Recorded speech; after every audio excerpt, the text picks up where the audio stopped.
सडकबाटै हामी यो सत्ता परिवर्तन गर्छौँ भनेर जसरी तपाईँहरूले बोल्नुहुन्थ्यो त्यो चाहिँ दुःस्वप्न रहेछ भन्ने कुरा अहिले रियलाइज भएको हो? होइन, हामी दुइटैमा छौँ, हामी सडकमा पनि छौँ। 1950 को सन्धि हामी रिभ्यू गर्छौँ, सुरुङ युद्ध गर्छौँ भनेर सुरुवात गरेको माओवादी जनयुद्ध आज कहाँ पुग्यो अनि यहाँहरूले दिनुभएको एजेन्डा भोलि कहाँ पुग्छ? मान्छेले डाउट चाहिँ यहाँ गर्ने भयो क्या सर। जुन जोगी आए पनि कानै चिरेको होइन, त्यो नर्मल स्ल्याङमा त्यो भन्न सकिन्छ। पृथ्वीनारायण शाहले नेपालको बारेमा जे कुरा बताउनु भयो त्यो नै नेपालको साँचो एउटा पिक्चर हो। यो एउटा त्यस्तो भूमि हो जहाँ विश्वको सबैभन्दा पुरानो दर्शन जन्मियो। सांख्य दर्शन नेपालमा जन्मियो, वेदान्त नेपालमा जन्मियो, न्याय दर्शन नेपालमा जन्मियो, योग दर्शन नेपालमा जन्मियो, बुद्ध दर्शन नेपालमा जन्मियो। यति ठुल्ठुला दर्शनहरू जन्माउने भूमि, ती दर्शन हामीले बुझ्दै नबुझिकन, पढ्दै नपढिकन, अध्ययन नगरी हामी विरोध गर्छौँ। हामी आफ्नो सभ्यताको विरोध गर्छौँ। यी राजनीतिक दल र यी नेताहरूले के सृजना गरे? हाम्रो आफ्नो सभ्यता चाहिँ गलत हो, पश्चगामी हो, काम नलाग्ने हो, यो गए गुज्रेको हो, यो पुरानो हो, बुझ्दै नबुझ्यो। टिका पनि पुछेर हिँड्नुहुन्छ, बेलुका घरमा गएपछि घण्टा शङ्ख बजाउनै हुन्छ होइन, अनि उस्तै परे पशुपतिमा जलारी पनि चढाउनै हुन्छ, राम सीताको मूर्ति पनि बनाउनुहुन्छ। अनि कहाँ कम्युनिस्ट हुन् र यिनीहरू, कहाँ डेमोक्रेट्स हुन् र? उहाँहरूको चरित्र चाहिँ कस्तो छ भने जे गर्दा भोट पाइन्छ त्यही गर्ने हो। उहाँहरूको कुनै विचार सिद्धान्त नै छैन। रविन्द्र मिश्रजीले जब पार्टी खोल्नुभयो, म गणतन्त्रवादी भएर पार्टी खोल्नुभयो, म संघीयतावादी भएर पार्टी खोल्नुभयो, म धर्मनिरपेक्षतावादी भएर पार्टी खोल्नुभयो। म व्यक्तिगत रूपमा चाहिँ धर्मनिरपेक्षतावादी नै हुँ, तर मुलुकको हितको लागि म हिन्दू धर्ममा जनमत सङ्ग्रह चाहन्छु भन्नुभएको छ। जसरी एउटा क्याटरपिलर चाहिँ बटरफ्लाई बन्छ नि, त्यसरी यो एउटा अटोमेटिक ट्रान्सफर्मेसन हो कि कसैले यहाँभित्र इन्जेक्ट गरिरहेछ आइडियाजहरू? होइन, इन्जेक्ट गरेको जस्तो मलाई लाग्दैन। हिन्दू धर्मको नाममा चाहिँ जनमत सङ्ग्रहको जुन एजेन्डा उठाउनु भयो नि, त्यसमा त भोलि सिकेर आउटहरू आउन सक्नुहुन्छ नि, हामीलाई स्वतन्त्र मधेसको एजेन्डा चाहियो, जनमत सङ्ग्रह गरौँ भनेर। एक मधेस एक प्रदेशको एजेन्डा बोकेर आउनुहुन्छ नि भोलि अरू व्यक्तिहरू। यसमा हाम्रो फरक दृष्टिकोण छ। हिन्दू धर्मको पक्षमा हामी जनमत सङ्ग्रह गर्न चाहँदैनौँ। हिजो जनमत सङ्ग्रह गरेर फालिएको भएदेखि आज जनमत सङ्ग्रह गरौँ भन्न उपयुक्त हुन्छ।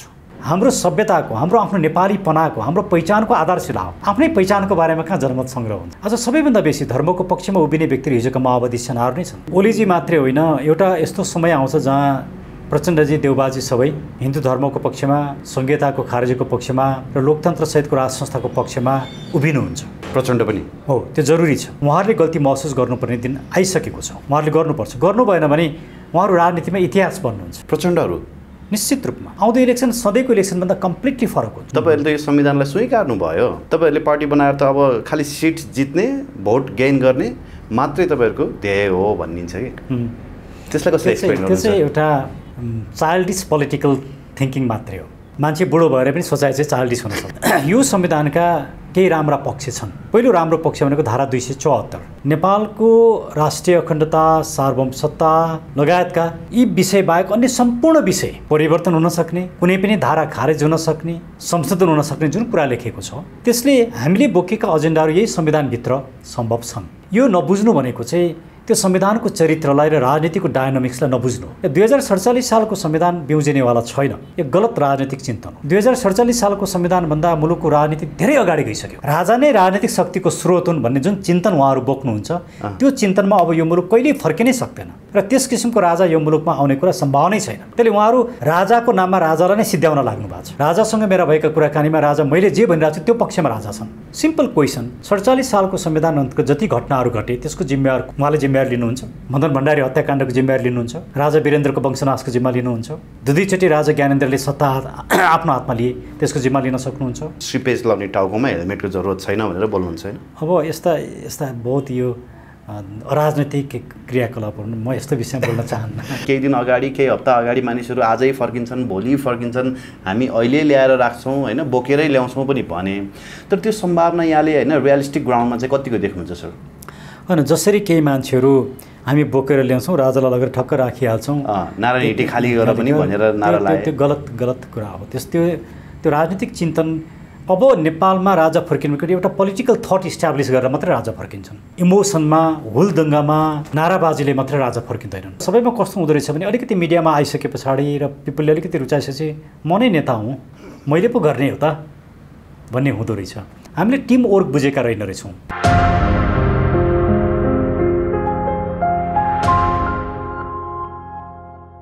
दर्शकवृन्द नमस्कार, PNBखबर.com को यो विशेष श्रृङ्खलामा आज हामीसँग वरिष्ठ अधिवक्ता डाक्टर सुरेन्द्र भण्डारीजी हाम्रो साथमा हुनुहुन्छ।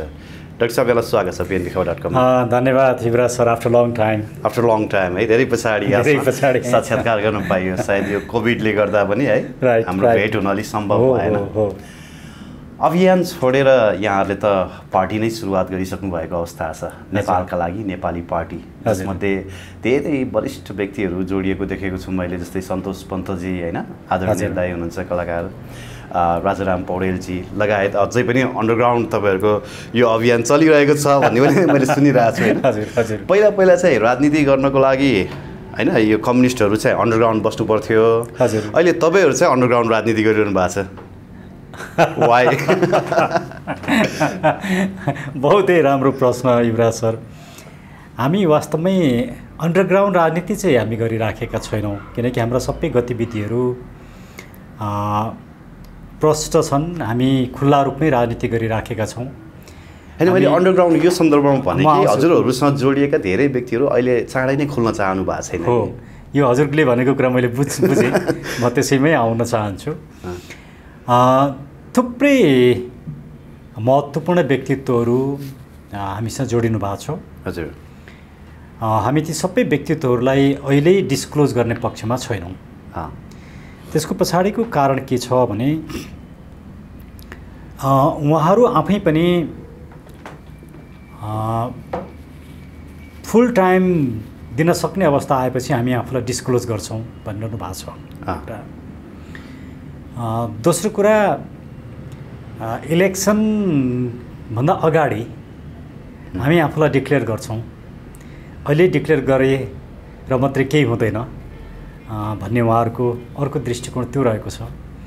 र हामी आफै पनि के चाहिरहेका छौँ भने हामीले कति काम गर्न सक्छौँ, यो पार्टीले कति काम गर्न सक्छ। हामीले राम्रोसँग काम गर्न सक्यौँ भने एउटा नयाँ पार्टी भए पनि यसभित्र जोडिने व्यक्तिहरूको सङ्ख्या चाहिँ ज्यादै ठुलो हुने हामीले देखेका छौँ। त्यो कारणले गर्दाखेरि पहिला त हामी पार्टीलाई 2-3 किसिमले इस्टाब्लिस गर्न चाहन्छौँ। पहिलो, एजेन्डाका किसिमले हामीले हिजो अभियानदेखि नै जुन एजेन्डा उठाएका थियौँ, हाम्रो अहिले पनि त्यही नै एजेन्डा हो।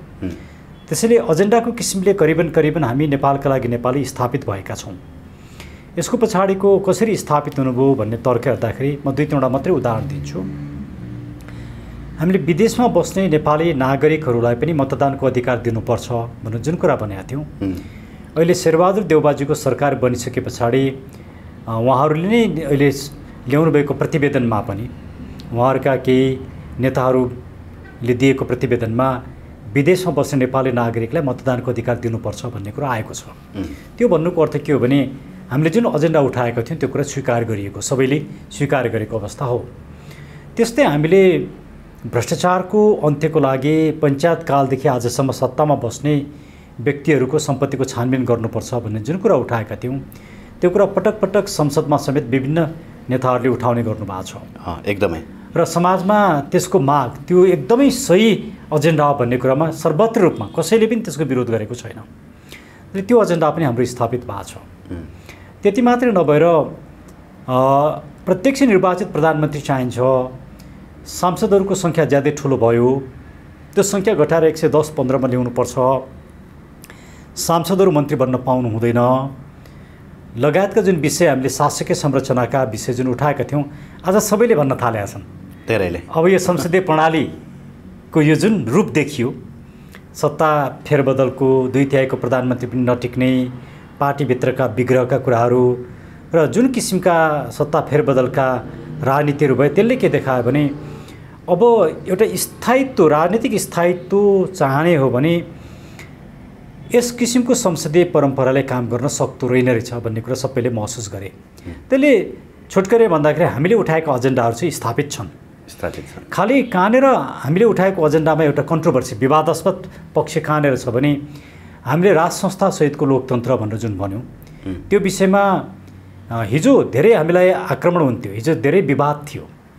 जब सुरुमा हामीले कुरा उठायौँ अभियान मार्फत उठाउँदा, त्यो विषय उठाउँदाखेरि हामी त करिबन 1-2 जना मात्रै थियौँ यो कुरा उठाउने। धेरै समय त तपाईँहरू अघि मैले भने जस्तै अन्डरग्राउन्डमा यो कुराहरूलाई चाहिँ बाहिर एक्सपोज नगरिकन पनि बस्नु भयो नि। हो, एक्सपोज गर्दा पनि क्रिटिसिजमको पात्र हुनुपर्ने भयो।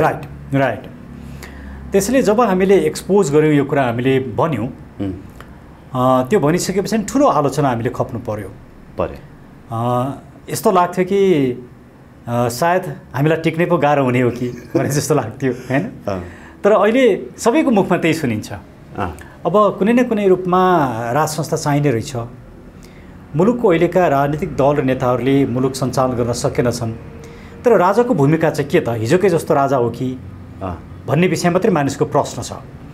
अहिले नेपाली नागरिकहरू हिजोको जस्तो शासन गर्ने राजा चाहँदैनन् र हामीले भनेको पनि शासन गर्ने राजाको कुरा हामीले कहिल्यै गरेनौँ।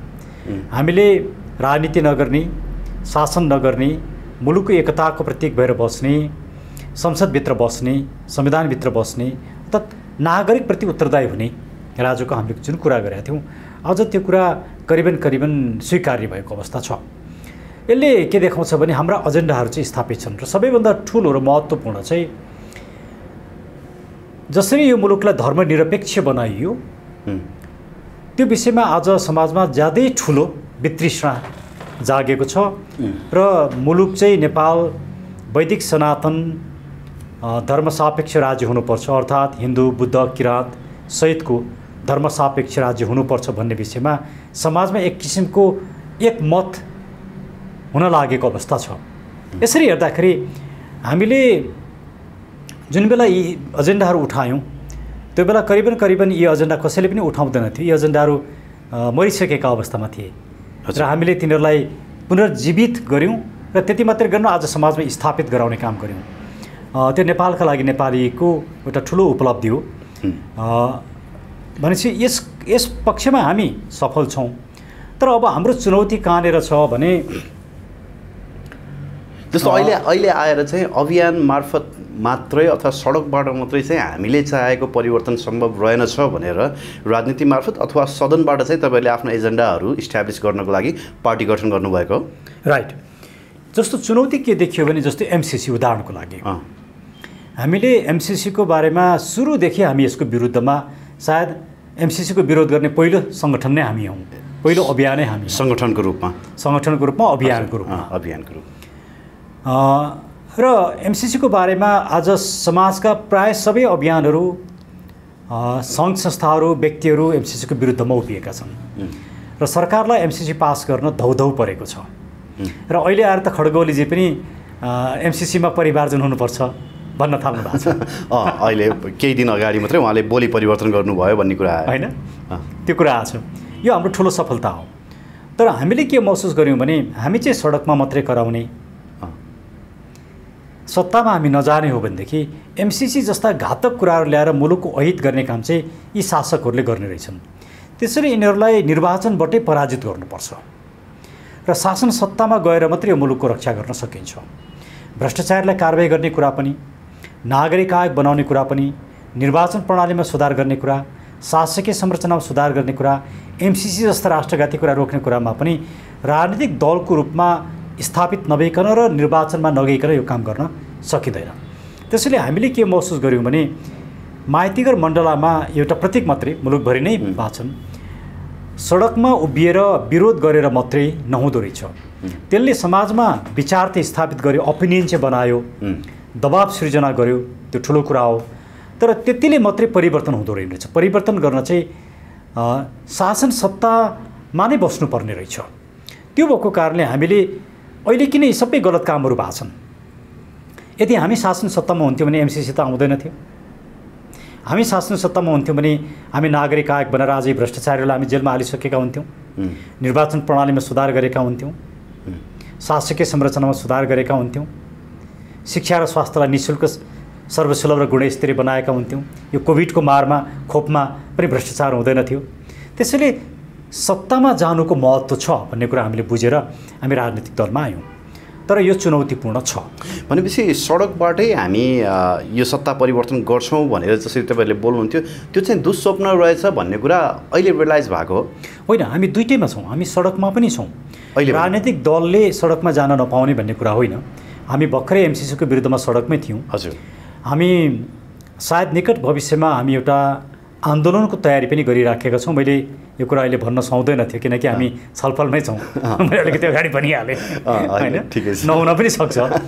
तर हामी आन्दोलनको तयारीमा पनि छौँ र आन्दोलन मेन्स एमसिसीको लागि कि अथवा पहिलाको जस्तै यो सत्ता परिवर्तन र आफ्ना एजेन्डाहरू स्थापित गर्नको लागि? हामी 2-3वटा कुराहरू मूलभूत रूपमा उठाउँछौँ। एउटा चाहिँ यो मुलुकलाई धर्मसापेक्ष राज्य बनाउनको लागि हामी आन्दोलनमा जान्छौँ। हामी मुलुकभरिका हिन्दू, बुद्ध, किराँत लगायत धर्मावलम्बी गुरुजन, भक्तहरू, नागरिकहरू जो हिन्दू धर्मको पक्षमा छन्, यो मुलुकलाई धर्मसापेक्ष राज्य बनाउनुपर्छ भन्ने पक्षमा छन्, उहाँहरूसँगको एउटा ठुलो तयारीका साथ हामी आन्दोलनमा आउँछौँ। एउटा दोस्रो, निर्वाचन प्रणालीमा सुधार। अहिलेकै जस्तो मतदाता किन्ने, उम्मेदवार किन्ने, गुन्डा परिचालन गर्ने, छलकपट गर्ने हो भने यो निर्वाचनले लोकतन्त्रलाई नै समाप्त पारिसकेको अवस्था छ। त्यसैले विदेशमा बस्ने नेपाली नागरिकले मतदान दिन पाउनुपर्छ। अबको निर्वाचनमा प्रधानमन्त्री प्रत्यक्ष रूपमा निर्वाचित हुनुपर्छ र हामीले जे एजेन्डा उठाएका छौँ निर्वाचन सुधारका, ती कुराहरू गरिनुपर्छ। त्यसैले हाम्रो दोस्रो एजेन्डा निर्वाचनमा सुधारको दोस्रो एजेन्डा हुन्छ। र हाम्रो तेस्रो एजेन्डा चाहिँ एमसिसी लगायतका राष्ट्रघाती सन्धि सम्झौताहरू खारेज गरिनुपर्दछ र मुलुकलाई अफगानिस्तान बनाउने या एमसिसीका नाममा, एमसिसीको सबैभन्दा ठुलो खतरनाक पक्ष चाहिँ के हो भने एमसिसी मार्फत धर्म रूपान्तरण हुने जुन सम्भावना हामीले देखेका छौँ, त्यो चाहिँ ठुलो घात प्रतिघात यो मुलुकलाई हुन्छ। त्यसले यस्ता किसिमका सन्धि सम्झौतालाई रोक्नुपर्छ भन्ने यी 3-4वटा विषयलाई लिएर हामी आन्दोलनमा जान सक्छौँ। त्यसैले सडक र सदन यो दुईटै हाम्रो रणनीति हो। दुवै ठाउँबाट चाहिँ प्रेसर दिने तपाईँको रणनीति हो। सर, म अर्को प्रश्नमा स्किप गर्नुभन्दा अगाडि नै जस्तो यहाँले सुनाउनु भएका एजेन्डाहरू निकै मिठा छन् कि चाख लाग्दा पनि छन्, सुनाउ जस्तो लाग्ने होइन। धेरै मानिसहरूले यहाँको बोलीलाई एकदमै मन पराउँछन् पनि कि यद्यपि विचारमा फरक होला होइन, सिद्धान्तमा हामी भनौँ विपरीत ध्रुवमा भए पनि धेरै मानिसहरूले यहाँको आवाजलाई एकदमै मन पराउनुहुन्छ।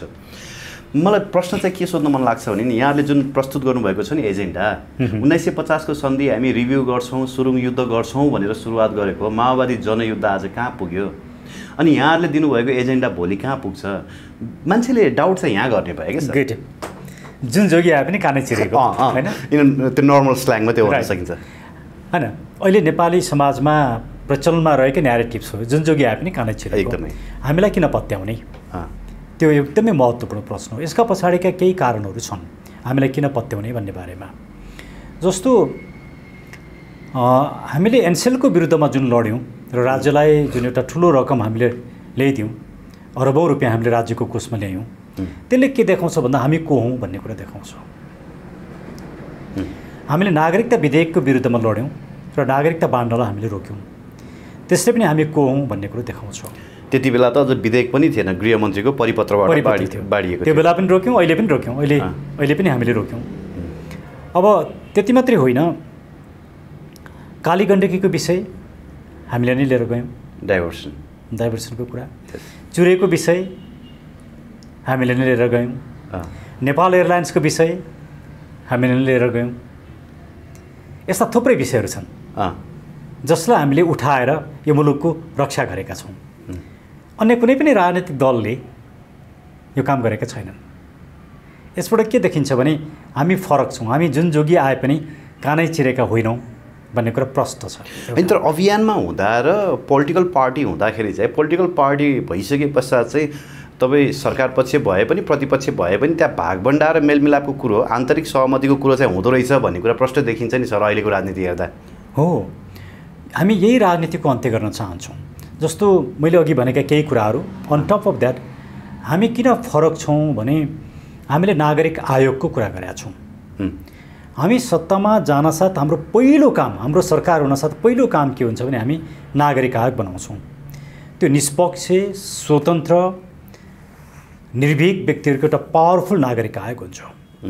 त्यसले सत्तामा बस्ने, पञ्चायत कालदेखि आजसम्म सत्तामा बस्ने प्रत्येक व्यक्तिको, ठुला कर्मचारीको, न्यायाधीशको सम्पत्तिको छानबिन गर्छ। मानौँ भोलि हाम्रो सत्तामा जाँदाखेरि हाम्रो तर्फबाट मान्नुहोस् कोही व्यक्ति प्रधानमन्त्री भए, कोही मन्त्री भए, हामी पहिलो सुरुवात तिनैबाट गर्छौँ, हाम्रै आफ्नै प्रधानमन्त्रीबाट गर्छौँ। यो कुरा हामीले डकुमेन्टेड रूपमा बोलेका छौँ, डे 1 देखि बोलेका छौँ। अहिलेका सत्तामा बसेका कसैले पनि आफूमाथि कुनै पनि कारबाही गर्न दिनुहुन्न, उहाँहरू नागरिक आयोग बनाउनुहुन्न, त्यसमा आफू परीक्षण गर्न चाहनुहुन्न, आफू क्लिन छु भनेर क्लिन चिट लिनुहुन्न। हामी क्लिन चिट लिन्छौँ, लिन सकेनौँ भने हामीले राजनीति गर्न पाउँदैनौँ, सत्तामा बस्न पाउँदैनौँ। त्यसले हामी जुन जोगी आए पनि कानै चिरेको हामी फरक छौँ। अर्को कारण यो त्योभन्दा पनि महत्त्वपूर्ण पक्ष छ। होइन, पहिला पनि त तपाईँको केपी ओलीको यो दोस्रो पटक प्रधानमन्त्री हुनुभन्दा अगाडि सबै मन्त्री प्रधानमन्त्रीहरूले आफ्नो सम्पत्ति सार्वजनिक गर्ने गर्थे। हजुर, केपी ओलीले त्यो ट्रेन्डलाई रोकिदिनु भयो। अहिले त अब कसैको पनि सार्वजनिक गरिएको छैन होइन। अब प्रचण्डकै हेर्नुहोस् न, जम्मा एउटा घडी 3 तोला सुन अनि 1 कट्ठा जमिन मात्रै छ। त्यसरी सार्वजनिक हुन्थ्यो नि मन्त्रीका प्रधानमन्त्रीका सम्पत्तिहरू होइन। अब अहिले त्यो ट्रेन्ड त ठ्याक्कै क्लोज भयो के। दुईटै कुरा, एउटा सार्वजनिक हुँदाखेरि पनि गलत रूपमा सार्वजनिक भयो, कसैले त्यसलाई छानबिन गर्न पाएन नि। पाएन। हामी त छानबिन गर्ने आयोगै बनाउँछौँ, त्यसले छानबिन गर्न पाउँछ। त्यो पनि त फेरि अख्तियार जस्तै होला नि सर, जहाँ चाहिँ खालि भ्रष्ट मान्छेहरूलाई मात्रै आयुक्त नियुक्त गर्नुपर्ने। एकदमै हुँदैन, त्यो निष्पक्ष हुन्छ। अख्तियारका सबै आयुक्त चाहिँ फेरि भ्रष्टाचार काण्डमै मुछेका छन्, हेर्नुहोस्। राइट, त्यसैले हामीले अख्तियार भनेनौँ नि, हामीले स्वतन्त्र नागरिक आयोग भन्यौँ। त्यो पनि भनेको भने त्यो किन भनेको भने त्यसको नियुक्तिको प्रक्रिया नै हामी व्यापक रूपमा समाजमा छलफल गर्छौँ। समाजले पत्याएको, तपाईँहरू जस्ता मिडियाहरू हुनुहुन्छ, व्यापक रूपमा छलफल। एकछिन उदाहरणको लागि लिउँ, मैले उदाहरण मात्रै भनेको उहाँ नै हुनुपर्छ। सुखदेव भट्टराईको कुरा गरौँ। सुखदेव भट्टराईजी उहाँ महालेखा परीक्षक भएर उहाँ सेवानिवृत्त हुनुभयो। उहाँ नेपाल कर्मचारी प्रशासनमा देखिएको निष्कलङ्कित व्यक्ति हो। उहाँ जस्ता व्यक्ति होलान्, डाक्टर द्वारिकानाथ ढुङ्गेल जस्ता व्यक्ति होलान्, जो कर्मचारी प्रशासनमा कहिले पनि कलङ्कित हुनु भएन। यस्ता समाजले नदेखेका थुप्रै व्यक्तिहरू देखिएला। त्यसैले हामीले भने निष्कलङ्कित, सबभन्दा पहिलो कन्डिसन निष्कलङ्कित हुनु पऱ्यो, भ्रष्टाचार नगरेको हुनु पऱ्यो, समाजले पत्याएको हुनु पऱ्यो, निष्पक्ष हुनु पऱ्यो। त्यसले यस्तो किसिमको व्यक्तिहरू नै समाजले नै पत्याएका व्यक्तिहरूको त्यो आयोग बन्छ। र त्यो आयोगले सबभन्दा पहिलो कारबाही कसलाई गर्छ भने नयाँ सरकारको प्रधानमन्त्रीबाट सुरु गर्छ। फेरि त्यो आयोगमा पुगे पश्चात पनि फेरि कति मान्छे चाहिँ भ्रष्टाचारी भइहाल्दो रहेछन् कि, जस्तो अहिलेको यो अख्तियार छ नि। अनि यसको अब यस्तो गर्दाखेरि चाहिँ के हुन्छ भने हामीले कुनै पनि कुरामा विश्वासै नगर्ने हो भने त काहीँ केही बाँकी नै रहन्छ होइन। डाउट मात्रै प्रेजेन्ट गरेको त्यो जरुरी छ। तर हामीले भन्यौँ नि त्यहाँ आउने व्यक्ति कस्तो हुनुपर्छ, त्यो प्रधानमन्त्रीको सिफारिसमा नियुक्त गर्ने नभएर समाजले पत्याएको, समाजले चाहन्छ ती व्यक्तिहरू। एउटा कानुनी प्रक्रिया त पुरा गर्नै पर्छ, तर समाजले आइडेन्टिफाई गर्छ ती व्यक्तिहरू, मिडियाले आइडेन्टिफाई गर्छ। त्यस्ता व्यक्तिको विषयमा छलफल हुन्छ। जस्तो भनौँ सुखदेव भट्टराई भोलि एकछिन मान्नुहोस् कि नागरिक आयोगको प्रमुख हुनुभयो, उहाँ प्रमुख हुन लायक हुनुहुन्छ कि हुनुहुन्न भन्ने बारे व्यापक छलफल हुनुपर्छ होइन। अहिले हाम्रो राईजीलाई पनि त संवैधानिक परिषदले नियुक्त गरेको हो नि अख्तियार आयुक्त होइन। त्यहाँ तपाईँको प्रधान न्यायाधीश हुनुहुन्छ, त्यहाँ सभामुख हुनुहुन्छ, उपसभामुख हुनुहुन्छ होइन, विपक्षी दलका नेता हुनुहुन्छ, प्रधानमन्त्री हुनुहुन्छ। छन त राम्रै मान्छे छन् नि, छानेको पनि राम्रै मान्छे होला नि। तर त्यो ठाउँमा पुगे पश्चात राईजीको सम्पत्तिको छानबिन भएको छ, उहाँकै मुद्दा चाहिँ संसदीय सुनाइमा छ भन्ने थियो त। जस्तो भनौँ न, राईजी राम्रो मान्छे हुनु होला, मलाई त्यसमा के आपत्ति छैन। तर राईजी एउटा सरकारी कर्मचारी हो। सरकारी कर्मचारीको तलब हामीलाई थाहा छ। उहाँको काठमाडौँमा बसाइ कस्तो छ, उठाइ कस्तो छ, उहाँको सम्पत्ति कति छ, कहाँबाट कमाउनु भयो, कहीँ छानबिन भएको छ? संसदीय समितिमा त एउटा फाइल पेन्डिङ नै छ नि सर उहाँको। संसदीय समितिले त केही गरेका छैन। केही गरेका छैन। मैले भन्न खोजेको कुरा के हो भने कुनै पनि व्यक्ति जो भोलि नागरिक आयोगको सदस्य या अध्यक्ष जो बन्छ, उनीहरूको बारेमा व्यापक समाजले नै छानबिन गर्छ। र अलिकति पनि कलङ्कित भएको व्यक्ति त्यहाँ आउन त्यो पोसिबिलिटी छ एकदमै निष्कलङ्कित। अलिकति पनि कलङ्कित व्यक्ति सो आउन सक्दैन। त्यसैले हाम्रो पहिलो प्रायोरिटी नै के भने हामीले सधैँ भने निष्कलङ्कित, निष्पक्ष, निडर र पावरफुल आयोग हुन्छ त्यो। मैले यो दुईवटा कुरा भने, एउटा हामीले के गर्यौँ, हामीले दल नेपालका लागि नेपाली पार्टी भइसके पछाडि नै धेरै काम गरेका छौँ। तपाईँहरूलाई किन विश्वास गर्ने भन्ने सन्दर्भमा निस्किरहेको थियो। अब तेस्रो पक्ष के हो भने अहिलेको राजनीतिको सबभन्दा ठुलो समस्या नै के हो भने हाम्रा राजनीतिक दलहरू मूलतः सत्तामा बसेका दलहरू विदेशमा जन्मिए, विदेशी वाद बोके, विदेशी सिद्धान्त बोके, विदेशी विचार बोके। त्यो विदेशी वाद, विदेशी विचार र विदेशी सिद्धान्तले के गर्दो रहेछ भने मुलुकको हित गर्दो रहेन रहेछ। उहाँहरूको असफलता त्यही कारणले भयो। हामी त्यसको ठिक्क विपरीत, हामी नेपाली चिन्तन बोकेका छौँ, नेपालमा जन्मिएका छौँ, हामी अभियान मार्फत जन्मिएका छौँ, भ्रष्टाचार विरोधी अभियानको दौरानमा हामी जन्मिएका छौँ, हामीले नेपाली सिद्धान्त बोकेका छौँ, नेपाली विचार बोकेका छौँ। हामीले पृथ्वीनारायण शाहले यो मुलुक जुन विचारले एकीकरण गरे, जुन विचारले यो मुलुक निर्माण गरे, हामीले त्यो विचारलाई या पृथ्वी पथलाई हामीले बोकेका छौँ। नेपालका विभूतिहरू जसले गौतम बुद्धका ज्ञान छन्, जनकका आदर्श छन्, यस्ता थुप्रै विभूतिहरू छन्। उनीहरूले जुन नेपाली चिन्तन र थट यो मुलुकलाई दिए, हामी त्यो चिन्तनबाट, त्यसलाई हामी नेपालवाद भन्छौँ, नेपाली चिन्तनबाट हामी अभिप्रेरित छौँ। त्यति मात्रै होइन, हामीले नेपाल के हो भन्ने विषयमा नै अरू दलहरूको भन्दा फरक चिन्तन हामीले अगाडि सारेका छौँ। हामीले नेपाललाई कसरी चित्रण गर्छौँ भने पृथ्वीनारायण शाहले नेपालको बारेमा जे कुरा बताउनु भयो त्यो नै नेपालको साँचो एउटा पिक्चर हो। उहाँले के भन्नुभयो भने नेपाल देवभूमि हो भन्नुभयो, 1। 2 नेपाल तपभूमि हो भन्नुभयो। 3 नेपाल साझा फुलबारी हो भन्नुभयो। 4 नेपाल ईश्वरको किल्ला हो भन्नुभयो। 5 नेपाल 2 ढुङ्गा बिचको तरुल हो भन्नुभयो। पृथ्वीनारायण शाहले भनेका यी विचारहरू अहिले पनि नेपालको बारेमा र नेपालको राजनीतिलाई परिचालन गर्नका लागि र त्यसको सिद्धान्त राजनीतिक विचार बनाउनको लागि आधारभूत महत्त्वपूर्ण छन्। हामी यो विचारमा प्रतिबद्ध छौँ। उदाहरणको लागि किन यो देवभूमि हो त? यो एउटा त्यस्तो भूमि हो जहाँ विश्वको सबैभन्दा पुरानो दर्शन जन्म्यो। सांख्य दर्शन नेपालमा जन्म्यो, वेदान्त नेपालमा जन्म्यो, न्याय दर्शन नेपालमा जन्म्यो, योग दर्शन नेपालमा जन्म्यो, बुद्ध दर्शन नेपालमा जन्म्यो। यस्ता दर्शनहरूको भूमि हो यो। त्यति मात्रै होइन, नेपालको जुन हिमशृङ्खला छ, देवी देवताहरू बसेको भूभाग हो यो। त्यसैले यति ठुल्ठुला दर्शनहरू जन्माउने भूमि, यति ठुल्ठुला दर्शनहरूको भूमि र ती दर्शन हामीले बुझ्दै नबुझिकन, पढ्दै नपढिकन, अध्ययन नगरी हामी विरोध गर्छौँ। हामी आफ्नो सभ्यताको विरोध गर्छौँ। हामीलाई थाहा छ सांख्य दर्शन के हो, हामीलाई थाहा छ वेदान्त के हो, हामीलाई थाहा छ न्याय दर्शन के हो, तर हामी के भन्छौँ? हाम्रो प्रत्येक बालबालिकादेखि लिएर वयस्कको मानसपटलमा यी राजनीतिक दल र यी नेताहरूले के सिर्जना गरे? हाम्रो आफ्नो सभ्यता चाहिँ गलत हो, पश्चगामी हो, काम नलाग्ने हो, यो गए गुज्रेको हो, यो पुरानो हो, बुझ्दै नबुझिकन। त्यसले यो अहिलेको जुन राजनीति जसरी सञ्चालित भइरहेछ, यो हाम्रो सभ्यता विरोधी राजनीति छ। चीनका राष्ट्रपतिले भने नि अबको 21st सेन्चुरीको राजनीति चाहिँ हिजोको जस्तो राजनीति हुँदैन, अब चाहिँ सभ्यताको राजनीति हो। त्यसैले हामी सभ्यताको राजनीतिमा छौँ। त्यति मात्रै होइन, यो मुलुकले मेजर धर्महरू जन्मायो। हिन्दू धर्म यहीँ जन्म्यो, बुद्ध धर्म जन्म्यो, किराँत धर्म जन्म्यो, जैन धर्म जन्म्यो, प्रकृति पूजक धर्म जन्म्यो। यस्ता धर्महरूको पवित्र भूमि हो यो। हामी आफ्नै धर्महरू के हुन्, ती कसरी जन्मे, त्यसको महत्त्व के छ भन्ने कुरा हामीले कहिले बुझेनौँ, अध्ययनै गरेनौँ। हामीले विरोध मात्रै गऱ्यौँ। यो किनभने यो हाम्रो राजनीतिले एउटा यस्तो संस्कार भित्रायो कि गलत नकारात्मक संस्कार मात्रै।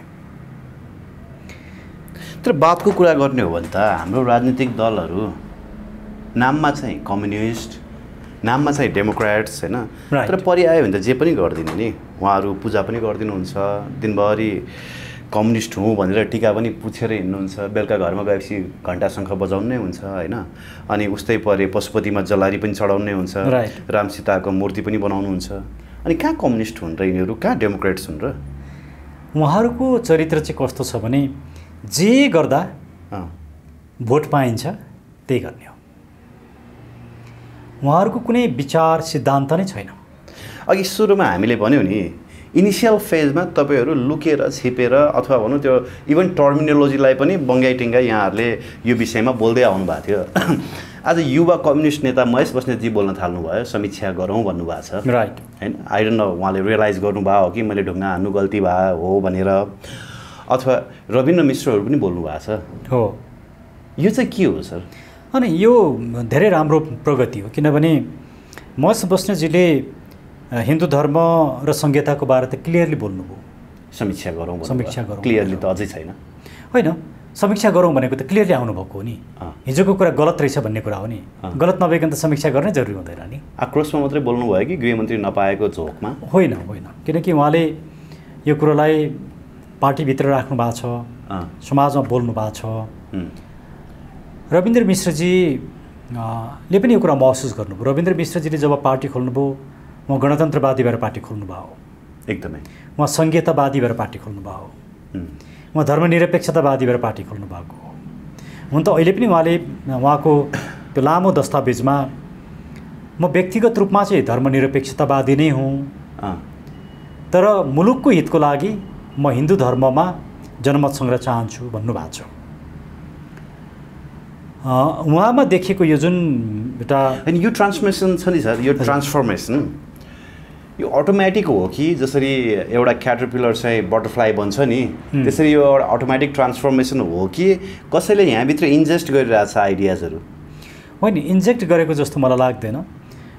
मलाई यो एउटा स्वाभाविक रूपमा भएको, किनकि मुलुकमा जस्ता किसिमका परिवर्तनहरू देखिन थाले, जुन किसिमका सोचहरू देखिन थाले, नागरिकहरू जुन सोचतिर आकर्षित हुन थाले र अहिलेको सत्ता र यो सत्ताले सिर्जना गरेको राजनीति जसरी डामाडोल, भद्रगोल र अन्यलग्रस्त बन्यो र यो एउटा समाप्तिको सङ्घारतिर गइराखेको छ, यो सम्पूर्ण कन्टेक्स्टमा मुलुकलाई अब केले बचाउँछ त? मुलुकको राजनीतिका पिल्लर्सहरू के हुन् त? त्यो पिल्लर्सहरूको खोजी गर्नु प्रत्येक राजनीतिज्ञको, प्रत्येक चिन्तकको एउटा अभिन्न कर्तव्य नै हो। त्यही कन्टेक्स्टमा रविन्द्रजी जुन ठाउँमा आइपुग्नु भएको छ त्यो स्वागतयोग्य छ। अनि त रविन्द्रजीले राजनीति र धर्मलाई एक ठाउँमा मिक्स गर्न खोज्नु भएको छ नि। उहाँले हिन्दू धर्मको नाममा चाहिँ जनमत सङ्ग्रहको जुन एजेन्डा उठाउनु भयो नि, त्यसमा त भोलि सिके राउतहरू आउन सक्नुहुन्छ नि, हामीलाई स्वतन्त्र मधेसको एजेन्डा चाहियो, जनमत सङ्ग्रह गरौँ भनेर। एक मधेस एक प्रदेशको एजेन्डा बोकेर आउनुहुन्छ नि भोलि अरू व्यक्तिहरू। यसमा हाम्रो फरक दृष्टिकोण छ। हाम्रो दृष्टिकोण चाहिँ क्लियर के छ भने हामी हिन्दू धर्मको पक्षमा हामी जनमत सङ्ग्रह गर्न चाहँदैनौँ। हो, जनमत सङ्ग्रह डेमोक्रेटिक कुरा हो, जनमत सङ्ग्रह आफैमा एउटा लोकतान्त्रिक कुरा हो, त्यसमा विवादै छैन। जस्तो जसरी गणतन्त्र रातारात आयो भनिन्छ नि, हजुर, धर्मनिरपेक्षता रातारात आयो, संहिता रातारात आयो भनिन्छ नि त। अनि भोलि रातारात यस्ता एजेन्डाहरू नआउलान् पनि त भन्न सकिँदैन नि सर। हो, त्यसैले हामी के भन्छौँ भने हिजो जनमत सङ्ग्रह गरेर फालिएको भएदेखि आज जनमत सङ्ग्रह गरौँ भन्न उपयुक्त हुन्छ। हिजो जे कुराहरू फालियो त्यो जनमत सङ्ग्रह गरेर फालिएन, हठात रूपमा फालियो, निषेधपूर्वक फालियो। पिपुलहरूको ओपिनियन हेर्दाखेरि त लगभग 90% मानिसहरूले 88-89% मानिसहरूले त हिन्दू धर्म चाहेका थिए। त्यो कुरा त संविधान सभाको डकुमेन्टमा देखियो भन्ने कुरा त मिडियामा छापछाप्दै आएको थियो। त्यसलाई स्वीकार गरेन संविधान सभाले, त्यो संविधान सभाको गल्ती थियो। त्यसैले अहिले हामी जुन कुरा यदि कुनै विषयमा जनमत सङ्ग्रह गरेर हटाइन्छ भने पिरियोडिक रूपमा त्यो विषयमा जनमत सङ्ग्रह गर्नु उपयुक्त हुन्छ। तर जनमत सङ्ग्रह गरेर हिन्दू धर्म नहटाइएको कारणले अब जनमत सङ्ग्रह गरेर ल्याउनुपर्छ भन्ने पक्षमा हामी छैनौँ। यो एउटा हाम्रो सभ्यताको, हाम्रो आफ्नो नेपालीपनाको, हाम्रो पहिचानको आधारशिला हो। आफ्नै पहिचानको बारेमा कहाँ जनमत सङ्ग्रह हुन्छ र भनिरहनु भएको छ धेरै व्यक्तिले यो कुरा, होइन? त्यो जनमत सङ्ग्रह हुन सक्दैन, यो त जरुरी छ। कसैले भने पनि नभने पनि यो देश त हिन्दू राज्य नै हो नि अहिले पनि, त्यसमा विवादै छैन, त्यसमा विवादै छैन। त्यसैले यस्तो मुकुन्द घिमिरेले के भन्नुभएको छ भने नि, यो देश यदि हिन्दू राष्ट्र होइन भने नेपाली सेनाको निशान चिन्ह परिवर्तन गरेर देखाऊ भन्नुभएको छ कि त्रिशूल र डमरू। हजुर, सम्भव छ त छैन नि सर? सम्भव छैन। जस्तो भनौँ न, हामी आडम्बरी बन्नु भएन, संविधानमा धर्मनिरपेक्ष लेख्ने, तर मुलुकको जुन मानिसहरूको मानसपटलमा छ, हाम्रो दिनचर्या छ, हाम्रो स्वभाव छ, यी सबै त धर्मसापेक्ष छन् नि। होला केही व्यक्तिहरू उच्छृङ्खल बने होलान्, धर्मविरोधी काम गरे होलान्, त्यो एउटा इभेन्ट थियो। तर आज ती व्यक्तिहरू पनि मलाई लाग्छ महसुस गरेका छन्। हिजो धेरै माओवादी साथीहरू जो धर्मको विरुद्धमा उभिनुभयो, आज सबैभन्दा बेसी धर्मको पक्षमा उभिने व्यक्तिहरू हिजोका माओवादी सेनाहरू नै छन्।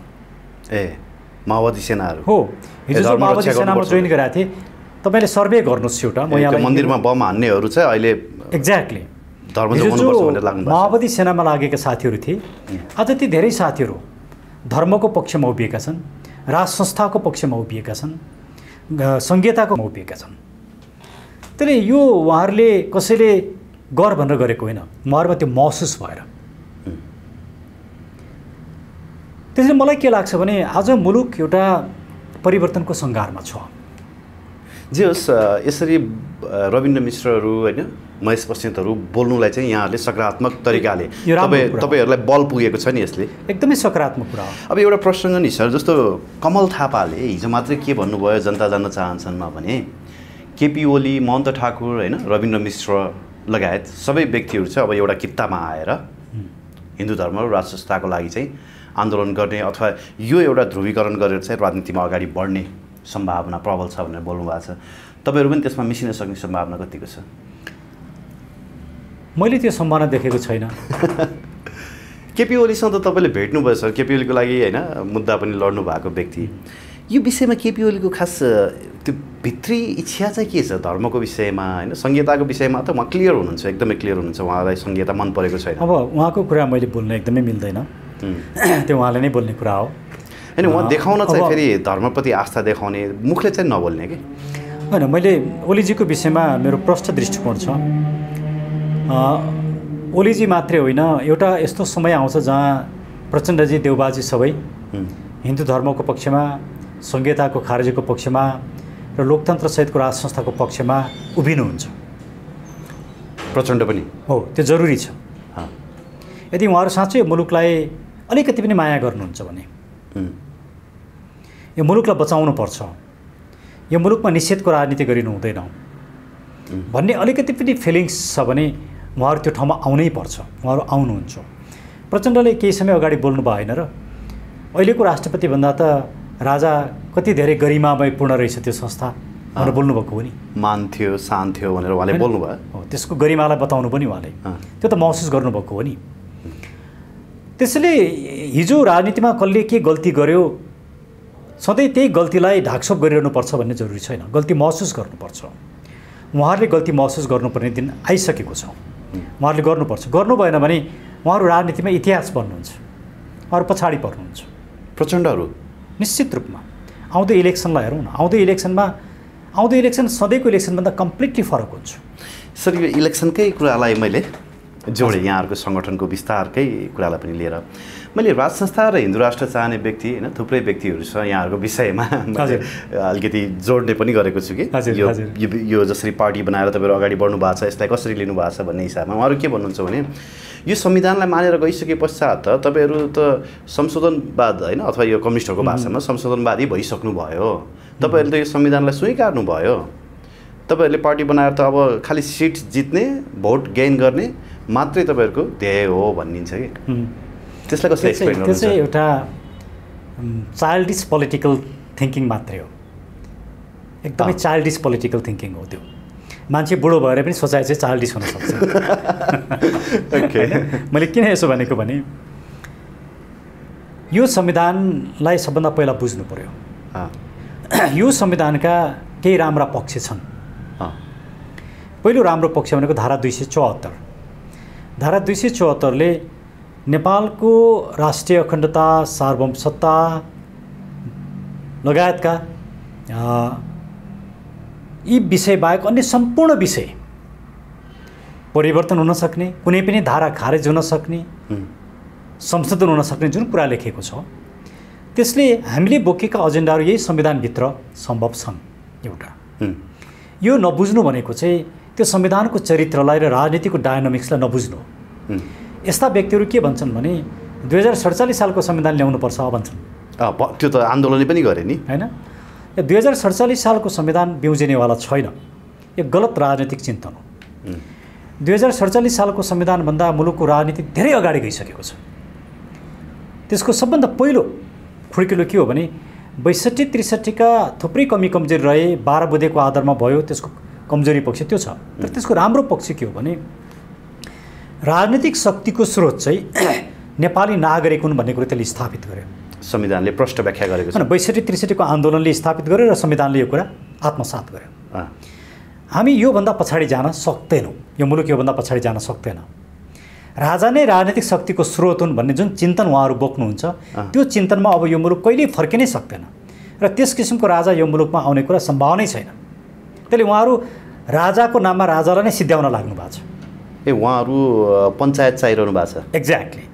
उहाँहरू कुनै न कुनै किसिमको पञ्चायतको परिकल्पना गर्नुहुन्छ। मैले बुझेसम्म न राजा त्यो पक्षमा छन्। हामीले जे भनेका छौँ राजासँग मेरा भएका कुराकानीमा राजा मैले जे भनिरहेको छु त्यो पक्षमा राजा छन्। हुनुहुन्छ एक्ज्याक्ट कुरा भएको छ। राजा संविधानभित्र बस्न चाहन्छन्, नागरिकको कित्तामा बस्न चाहन्छन्, संसदभित्र बस्न चाहन्छन्, मुलुकको एकताको प्रतीक भएर बस्न चाहन्छन्। राजा राजनीति गर्न चाहँदैनन्। तर उहाँहरू राजालाई राजनीतिमा ल्याउन चाहिरहनु भएको छ।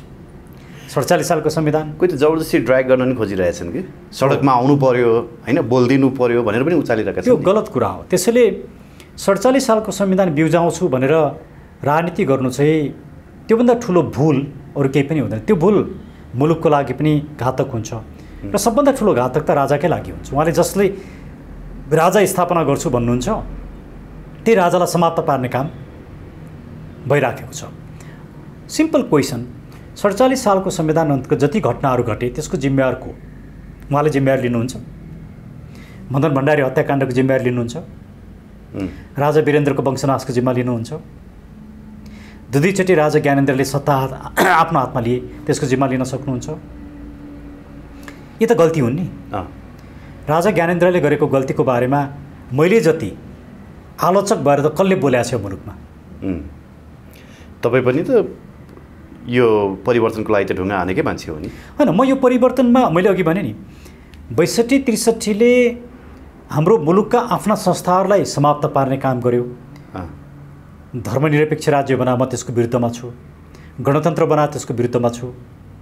संहिता बना, त्यसको विरुद्धमा छु। तर राजनीतिक शक्तिको स्रोत नेपाली नागरिक जुन भन्यो म त्यसको पक्षमा छु।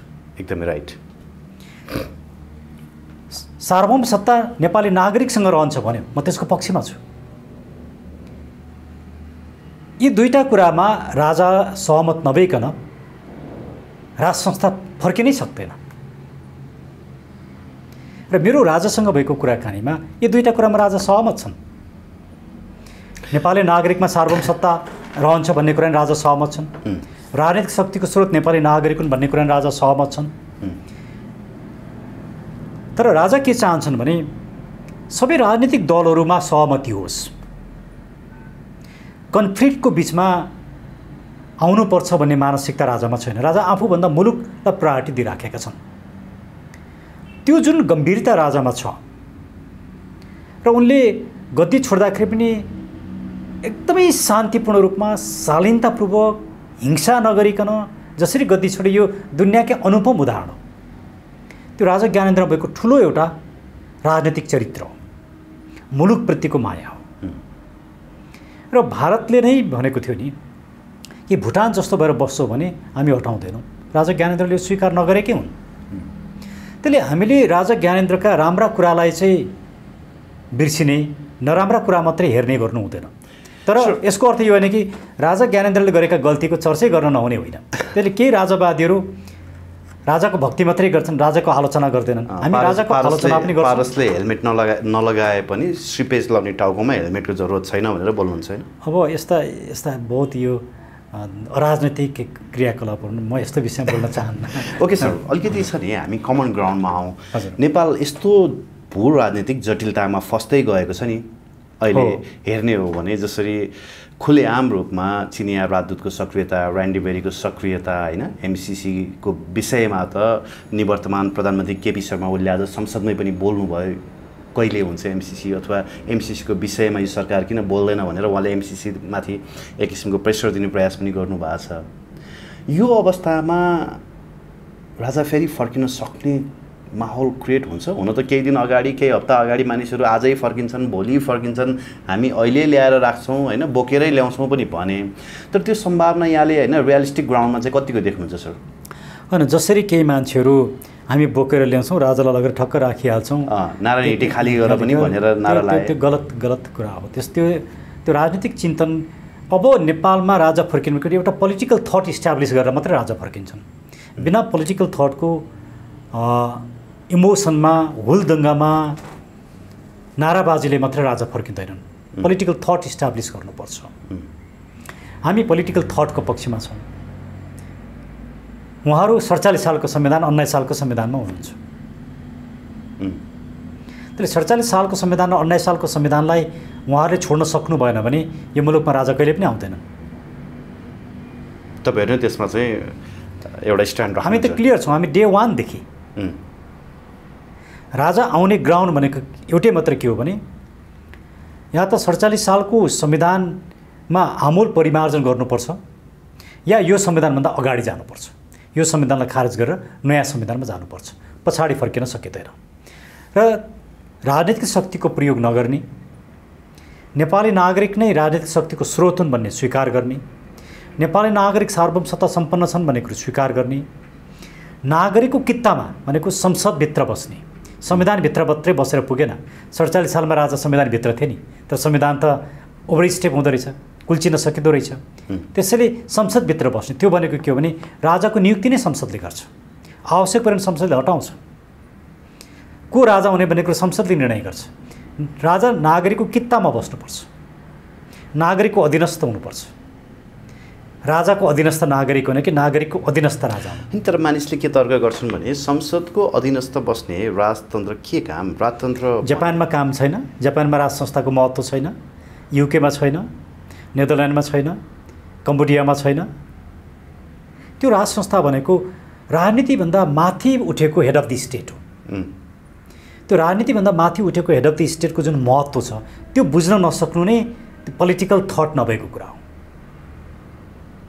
यो जब ती व्यक्तिहरूले बुझ्छन् तब उहाँहरू हामीमाथि आक्रमण गर्न, हाम्रो आलोचना गर्न छोड्नुहुन्छ। यो एउटा क्लास पनि ठुलै भइरहेछ। यो अन्तर्द्वन्द छ नि, केपी ओली र माधव नेपालको भन्दा खतरनाक भएको छ। जताततै अन्तर्द्वन्दै मात्रै छ।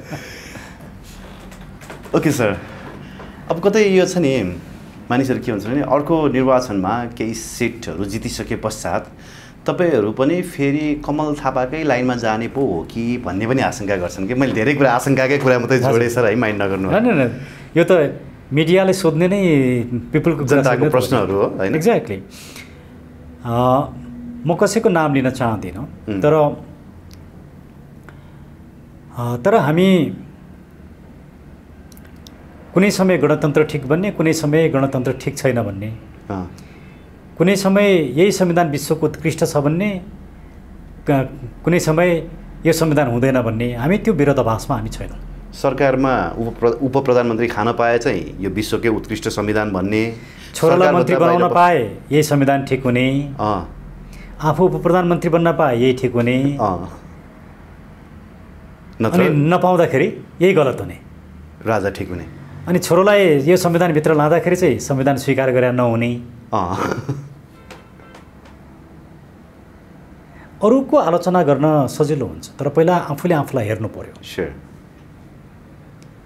म प्रायः अरूको आलोचना गर्न चाहन्न। आज कन्टेक्स्ट उठ्यो भने मैले जोडेन यो, किनभने धेरैले सोधिदिनुहोस् भनेको हिसाबले पनि हामी आफ्ना कुरा गर्न चाहन्छौँ। हामी किन फरक छौँ, हामी के गर्न चाहन्छौँ, हामी यो कुरा गर्छौँ। होइन, अभियानमा हुँदा त तपाईँ हामीले यो विषयमा धेरै कुराहरू गरिसकेका छौँ। आज तपाईँहरू पार्टीमा गइसके पश्चात चाहिँ आएका आशंकाहरूलाई चाहिँ मैले तपाईँ सामु प्रस्तुत गरिदिएको। फेरि हाम्रो लामो समय पछाडिको कुराकानी, लामो समय।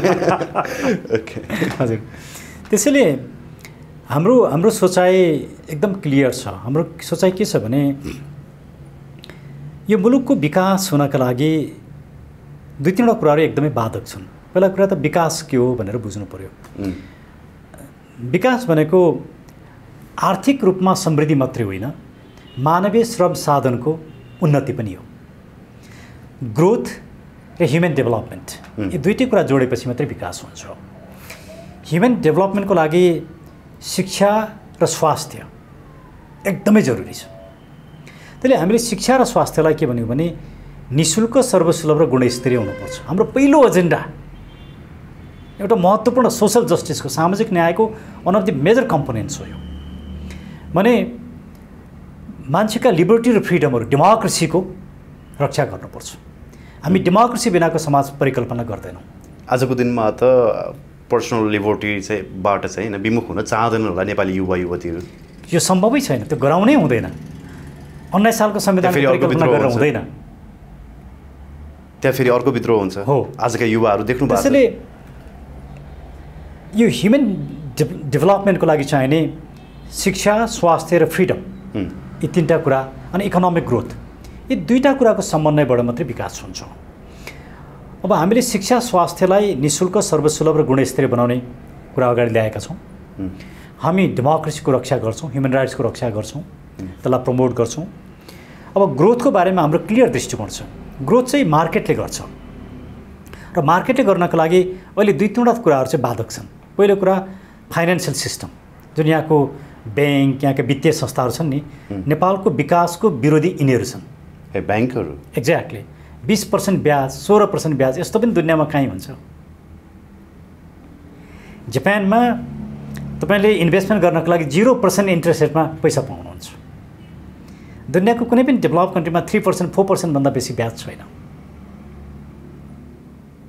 हाम्रो त राष्ट्र ब्याङ्कले निर्धारण गरिदिएको छ बेस रेट। बेस रेट 8% भन्दा बढी हुन्छ कहिले। त्यो सरकारै गलत छ नि। सरकार के छ भने यिनीहरूका जो दलका नेताहरू सरकारमा छन् उनीहरूका वरिपरिका र उनीहरूका आफ्नै मान्छेहरूको वित्तीय संस्थामा लगानी छ अनि आफ्नो लगानीलाई प्रोटेक्ट गर्नको लागि चर्को ब्याज दर, सुदखोरीको यो जुन कल्चर भित्र्याएको छ यो एकदमै गलत छ। त्यसैले हामीले हाम्रो सरकार बन्नासाथ हामीले गर्ने कुरा यो ब्याज दरलाई हामी 2% देखि 5% लिन्छौँ। युवाहरूलाई हामी 2%मा लोन उपलब्ध गराउँछौँ जसले उहाँहरूले लगानी गर्न सक्नुहुन्छ र 5% भन्दा बेसी ब्याङ्कको ब्याज हुनु हुँदैन। हामी त्यसरी फाइनेन्सियल रिफर्म गर्छौँ, नम्बर 1। नम्बर 2, हामीले धर्मको रक्षा गर्ने भनेको खालि पाठ पूजा गर्ने भने होइन। हामीले धर्मलाई बजारसँग जोड्ने, धार्मिक टुरिज्म हुन्छ, धार्मिक रिसर्च इन्स्टिट्युसन हुन्छन्, धार्मिक सङ्घ संस्थाहरू हुन्छन्। नेपाललाई रिलिजियस टुरिज्मको एउटा सेन्टर बनाउने, यहाँ बुद्धिज्म छ, हिन्दुज्म छ, किराँत छ, प्रकृति पूजा, यी सबैको संरक्षण गरेपछि एउटा ठुलो संस्कृतिको संरक्षण हुन्छ, सभ्यताको संरक्षण टुरिज्म, र त्यो टुरिज्मले ठुलो इकोनोमी सृजना गर्छ। दोस्रो, त्यसैले हामीले एउटा यो गरेका छौँ। र तेस्रो हामीले के भनेका छौँ भने म यसलाई साधारण भाषामा भनौँ, मानौँ ताप्लेजुङमा कुनै एउटा खोला छ, एकछिन मानौँ काबेली खोला। काबेली खोलामा विद्युत उत्पादन गर्नु पर्यो। अहिलेको चाहिँ के छ प्रणाली, काठमाडौँ बसेका धनाढ्यहरूले लाइसेन्स लिन्छन्, उनीहरूले लगानी गर्छन् अनि स्थानीय व्यक्तिहरूलाई 4-5% दिन्छन्, त्यो पनि काठमाडौँ बसेकाहरूले सेयर लिन्छन्। हामी के भन्छौँ भने पहिला त त्यो काबेली खोलाका वरिपरिका त्यहीँका लोकल मान्छेहरूको स्वामित्वमा त्यो हाइड्रो पावर बनाइनुपर्छ, नम्बर 1। त्यसको लागि स्थानीय सरकार र केन्द्रीय सरकारको भूमिका भनेको राजनीति गर्ने मात्रै होइन कि आर्थिक विकासको मेरुदण्ड बन्ने हो। नागरिकहरूलाई इकोनोमिक एक्टिभिटिजमा कनेक्ट गराउने काम चाहिँ लोकल गभर्मेन्टको हो। त्यसले त्यहाँ चाहिने टेक्नोलोजी उपलब्ध गराउने, म्यानेजरियल सुविधाहरू दिने, इन्फ्रास्ट्रक्चर बनाउने, र त्यहीँका पिपुलहरूले लगानी गर्छन्। त्यहाँका पिपुलहरूको लगानीले पुगेन भने त्यहाँको वरिपरिको फेरिका अरू नजिकका जिल्लाहरूले गर्छन्, त्यसले नै पुगेन भने राष्ट्रिय रूपमा लगानी हुन्छ। यसले के गर्छ भने पहिला हामीले बुझ्नुपर्छ कहाँले कुनै पनि नेचुरल रिसोर्सेसको प्रोटेक्सन चाहिँ लोकल पिपुलले गरेको हुन्छ, उसको कल्चरले गरेको, त्यो सदियौँदेखि गरेको हुन्छ। त्यो लोकल रिसोर्सेसको ओनरसिपमा लोकल पिपुललाई डिप्राइभ गरेर इकोनोमी बन्दैन। त्यसैले हामी लोकल पिपुल बेस्ड ओनरसिप, त्यस किसिमको इकोनोमीको हामीले परिकल्पना गरेका छौँ। त्यसले हामी अरूभन्दा एकदमै फरक छौँ। र यो मैले 3टा मात्रै मोडल भने, यसका थुप्रै कुराहरू छन्। ठिक छ। यी 3टा मोडललाई हामीले इम्प्लिमेन्ट गर्न सक्यौँ भने हाम्रो इकोनोमिक ग्रोथ रेट धेरै राम्रो हुन्छ र हामी विदेशमा गएर 50 डिग्रीको तापक्रममा काम गर्नुपर्ने अवस्थामा हुँदैनौँ। हामी विदेशीलाई जागिर दिने अवस्थामा हुन्छौँ। अब प्रश्न यहीँनिर छ, आउँदो इलेक्सनमा होली वाइनलाई भोट दिने कि हाम्रो सभ्यता बचाउने, हाम्रो धर्म सापेक्ष एजेन्डा बोक्नलाई भोट दिने, एमसीसी वादीलाई भोट दिने कि एमसीसीको विरोध गर्नलाई भोट दिने? राप्रपा त एमसीसीको पक्षमा छ होइन, यहाँको कुरा थियो राप्रपाको विषयमा। एमसीसी त यो इलेक्सनसम्म नजाला सायद, त्यससम्म इलेक्सनसम्म जान्छ जाँदैन, तर एजेन्डा त रहन्छ नि। एमसीसीका जो पक्षधर छन् तिनीहरूले त भोलि पनि मुलुकलाई राष्ट्रघात गर्छन्। नेपाली जनताहरूमा नि फर्गिभनेस एकदम धेरै छ क्या, मतलब एकदमै चाँडै माफी दिने। महाकाली सन्धि गर्नेहरूलाई अथवा महाकाली बेच्नेहरूलाई आज जनताले भुलिसकेका छन्, राजेन्द्र महतोले सम्झाइदिनुपर्छ। होइन, अब यो सम्झाउने बेला आयो। अब नेपाली जनता हिजोको जस्तो अवस्थामा छैनन्, सचेत छन्, जागरुक छन्, पढालेखा छन्, मिडिया घरमा गाउँ गाउँमा पुगेको छ, प्रत्येक सेलफोन अहिले सबभन्दा पावरफुल, अहिलेको दुनियाँको सबैभन्दा ठुलो पावरफुल कुरा के हो भने सेलफोन र इन्टरनेट। सिटिजन जर्नलिजम पनि सुरु भएको छ नेपालमा होइन? राइट। त्यसैले अबको इलेक्सन भनेको भ्रष्टाचारीलाई भोट दिने कि भ्रष्टाचार विरोधीलाई भोट दिने, कोभिडको खोपमा कमिसनधारीहरूलाई भोट दिने कि त्यसको विरोध गर्नेलाई भोट दिने, काली गण्डकी बेच्नेलाई भोट दिने कि काली गण्डकी बचाउनुपर्छ भन्नेलाई भोट दिने, चुरे समाप्त पार्नलाई भोट दिने कि चुरेको रक्षा गर्नलाई भोट दिने, नागरिकता बेच्नलाई भोट दिने कि नागरिकताको रक्षा गर्नलाई भोट दिने, क्लियर छ। त्यसले हामीहरू नेपालका लागि नेपाली एउटा कित्तामा छ, अरू सम्पूर्ण दलहरू अर्को कित्तामा छन्। ती माओवादी हुन् कि एमाले हुन् कि काङ्ग्रेस हुन् कि जेसुकै हुन्। द्याट मिन्स तपाईँहरू रविन्द्र मिश्रहरूसँग केपी ओलीहरूसँग अलायन्समा जानुहुन्न? होइन, रविन्द्र मिश्रसँग अलायन्समा जान सकिन्छ, केही कुराहरू भइरहेछ भन्ने नि सुनेको थिएँ। कुराकानी त भएको छैन, तर जस्तो उहाँले जुन एजेन्डामा जसरी आउनु भएको छ त्यसले एउटा ढोका ओपन गरेको छ। तर त्यो एजेन्डामा आउनुभन्दा अगाडि नै यहाँहरूसँग एकदम गम्भीर डिस्कसन भइरहेको थियो भन्ने कुरा सुनेको थिएँ। होइन, कुराकानी त हुन्छ। अब रविनजी मेरो एउटा राम्रो मित्र हो, कुराकानी त हाम्रो सधैँ नै हुन्छ, कुरा हुनुमा त कुनै आपत्ति नै भएन। इन्सपायर्ड पनि हो कि त्यो थट्सहरू? होइन, अब रविन्द्र मिश्रजीको पार्टी निर्माणदेखि लिएर उहाँहरूको पार्टी दुईवटा पार्टी जोड्नेदेखि लिएर धेरै कुराहरूमा मेरो सहयोग नै छ उहाँहरूलाई। हजुर, मैले सधैँ सहयोगीको भूमिका नै खेलेको छु। यस्ता अन्य थुप्रै पार्टीहरू पनि हामीसँग जोडिँदै हुनुहुन्छ, हामी त्यो समयक्रममा बताउँदै जान्छौँ। यो जोडिने कुरामा नि सर, केही व्यक्तिहरू फ्याट्टा आउनुभयो अनि उहाँले नाम लिनुभयो, मलाई नेपालका लागि नेपाली असाध्यै राम्रो लागेको छ, उहाँहरूको विचारहरू मलाई ठिक लागेको छ भन्नुहुन्थ्यो। अस्ति फेरि भेट्न जाँदाखेरि त उहाँहरूले अर्कै पार्टी अर्कै अभियान के दर्ता गरिसक्नुभयो भन्ने सुन्छु होइन। मान्छे आउने जाने क्रमहरू चाहिँ निरन्तर चलिरह्यो है, तपाईँहरू चाहिँ अडिग हुनुहुन्छ, आफ्नो त्यो इच्छा शक्तिमा ड्रेड हुनुहुन्छ। राइट हो, यहाँले भनेको कुरा म बुझ्छु, यहाँले कसलाई भन्नुभएको म त्यो पनि बुझ्छु। मलाई के लाग्छ भने उहाँलाई हामीले एउटा महत्त्वपूर्ण नेताको रूपमा नै हामीले लिएका थियौँ, तर सबैमा कस्तो हुँदो रहेछ भने अलिकति मिडियामा आइसके पछाडि र पिपलले अलिकति रुचाइसकेपछि म नै नेता हुँ, मैले पो गर्ने हो त भन्ने हुँदो रहेछ। हामीले टिम वर्क बुझेका रहेन रहेछौँ। जबसम्म हामीले टिम वर्क बुझ्दैनौँ नि एउटा व्यक्तिले केही पनि गर्न सक्दैन। म जापानमा पढाउँदाखेरि जापानिजहरूको काम गर्ने स्टाइल एकदम फरक छ। उनीहरू ठुलो हलमा वरिपरि टेबल हुन्छ, सबैजना त्यहीँ वरिपरि बसेर काम गर्छन्। टिमवर्क हुन्छ। टिमवर्क, को हाकिम हो, को जुनियर हो, को सिनियर केही पनि छुटिँदैन। सबैको यो एकै किसिमको टेबल हुन्छ, वरिपरि बसेर काम गरेर आउँछन्। अनि जापानिजहरूको वर्क एफिसियन्सी चाहिँ अमेरिकनहरूको भन्दा 18 टाइम्स छ, चाइनिजहरूको भन्दा 36 टाइम्स। अनि उनीहरूको अर्को राम्रो पक्ष के छ भने त्यहाँ कुनै मिस्टेक भयो भने त्यो हाकिमले जिम्मेवारी लिन्छ, उसले गरेको होस् कि नहोस्, आफ्नो टिमको जिम्मेवारी उसले लिन्छ। राम्रो कामको क्रेडिट उसले आफ्नो टिम मेम्बरलाई दिन्छ। That's Japanese culture. हामी के गर्छौँ, राम्रो गरेँ नि त्यो मैले गरे हो, नराम्रो गरेर चाहिँ अर्काले गरे हो। सरले जापानको पनि इक्जाम्पल दिइहाल्नुभयो। मैले यो विषय अघिदेखि कता उठाउँ जस्तो लागिरहेको थियो। तपाईँ अमेरिकाको आर्कान्सा युनिभर्सिटीबाट पनि यहाँले, मैले क्यान्ससबाट, युनिभर्सिटी अफ क्यान्सस हो होइन, त्यहाँबाट गर्नुभयो। अमेरिकन कल्चरमा पनि हुर्किनु भयो, सायद धेरै वर्ष त्यता बस्नुभयो होइन। त्यहाँको डेमोक्रेसी, त्यहाँको डेमोक्रेटिक कल्चरमा भिज्नु भयो होला, सायद त्यति भिज्नु भयो भएन, मलाई ज्ञान छैन है। अब नेपालको सन्दर्भमा, नेपालको कन्टेक्स्टमा हामीले कुरा गर्दाखेरि नि हाम्रो नीति नियमहरू बलियो नभएको कारणले हामी पछाडि छौँ कि हाम्रा पात्र र प्रवृत्तिहरू गलत परेका कारणले हामी पछाडि छौँ, त्यो कम्पेरिजन अलिकति भन्नुहोस् न। दुईटै कुरा हो। हाम्रोमा चाहिँ हामीले पोलिटिसियन चाहिँ, राजनीतिज्ञ चाहिँ, नेता चाहिँ नपढेको भए पनि हुने, स्कुल ड्रप आउट भए पनि हुने, गफाडी भए पनि हुने, भ्रष्ट भए पनि हुने, सबैभन्दा काम नलाग्ने मान्छेलाई चाहिँ नेता बनायो। सबैभन्दा सस्तो बिजनेस भयो नि, लगानी नगरिकन चलाउन सकिने बिजनेस। जसले बेसी गुन्डागर्दी गर्न सक्छ ऊ चाहिँ ठुलो नेता भयो। किन अमेरिकामा ओबामा जस्ता मानिसहरू नेतृत्वमा आए? म ओबामाको इलेक्सन क्याम्पेनको बेलामा म युएसमै थिएँ। मेरो ओबामासँग भेट पनि भएको थियो, म्यान्चेस्टरको उनको इलेक्सन क्याम्पेनमा भेट भएको थियो, मेरो कुराकानी भएको थियो। यसरी नै ओबामा अगाडि आउनु पछाडिको एउटा रिजन के थियो भने उनले अमेरिकन सोसाइटीमा होप,